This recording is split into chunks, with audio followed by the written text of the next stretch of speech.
A long, long time ago, in the state of Wei, there was an archery expert named Geng Ying. One day, Geng Ying went hunting in the countryside with King Wei. As they were walking, they suddenly heard the sound of a bird calling from the sky. Geng Ying and the king looked up and saw a large wild goose slowly flying towards them from a distance, calling as it flew. Geng Ying carefully observed the goose and then said to King Wei, "Your Majesty, I don't need arrows, I can just pull the bowstring, and this goose will fall down." King Wei, hearing this, was quite surprised and laughed, saying, "Are you joking with me? How could you shoot down a bird without using arrows?" Geng Ying replied, "Your Majesty, I can give it a try."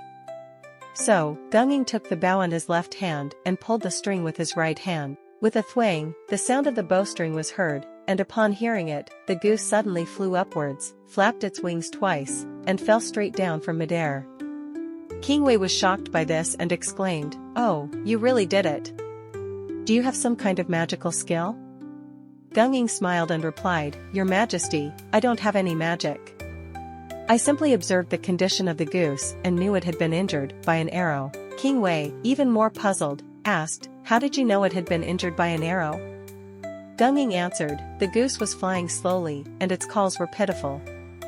It flew slowly because it had been wounded by an arrow, and the wound hadn't healed yet, so its wings still hurt. The pitiful sound of its calls was because it had been separated from its companions for a long time. When it heard the bowstring, it became afraid, thinking another arrow might be coming, so it tried to fly upward in panic. But in doing so, it strained its wound, causing it to reopen, and then it fell down." Later, people began to use the idiom "a bird startled by the twang of a bow" to describe those who were easily frightened by any sudden noise due to past trauma. This story also teaches us that if a person has suffered a major setback in the past, leaving an indelible negative shadow, they may become extremely fearful and vulnerable when faced with similar situations in the future, unable to withstand even the slightest disturbance.